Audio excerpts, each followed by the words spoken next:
Bismillahirrahmanirrahim. Assalamualaikum warahmatullahi wabarakatuh. Jadi sebelumnya perkenalkan, nama saya Hamzah N. Di sini saya akan sedikit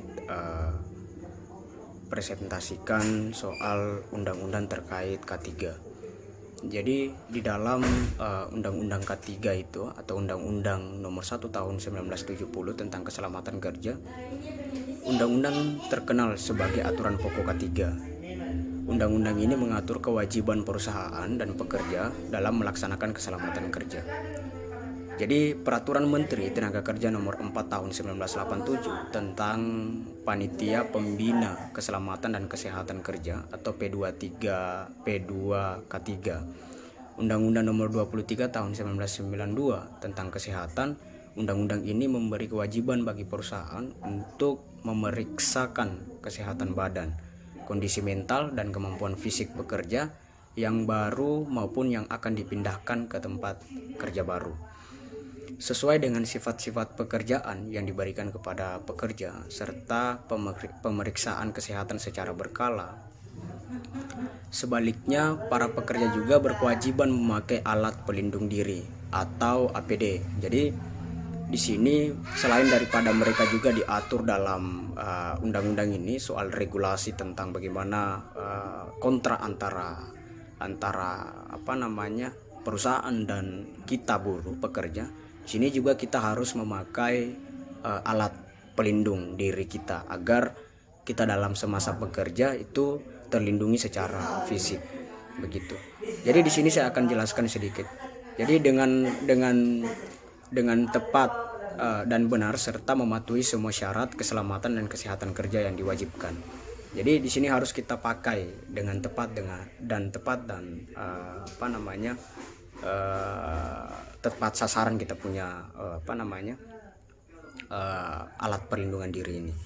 Kemudian mematuhi semua syarat keselamatan dan kesehatan kerja diwajibkan. Ini wajib bagi kita seorang buruh, seorang pekerja memakai APD ini.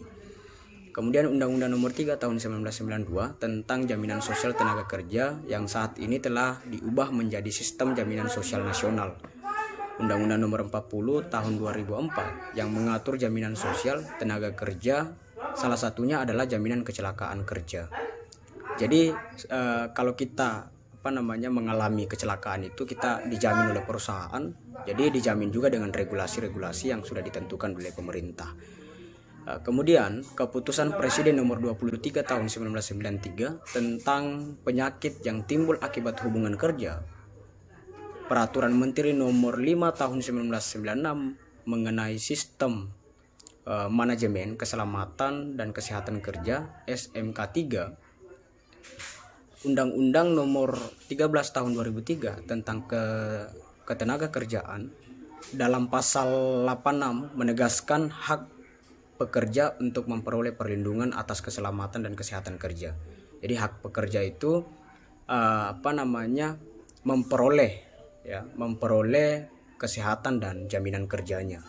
Kemudian Peraturan Pemerintah Nomor 50 Tahun 2012 tentang penerapan Sistem Manajemen Keselamatan dan Kesehatan Kerja atau SMK3. Peraturan Presiden Nomor 7 Tahun 2019 tentang penyakit akibat kerja. Peraturan Menteri Ketenagakerjaan Nomor 5 Tahun 2018 tentang K3 lingkungan kerja. Jadi itu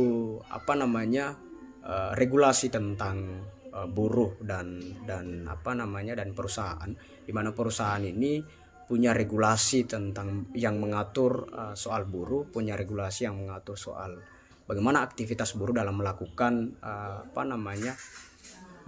kerja.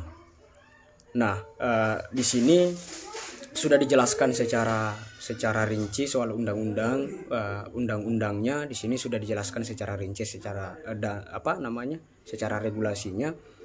Jadi mungkin hanya itu saja yang saya presentasikan soal undang-undang terkait K3. Lebih dan kurangnya mohon dimaafkan. Saya akhiri. Wassalamualaikum warahmatullahi wabarakatuh.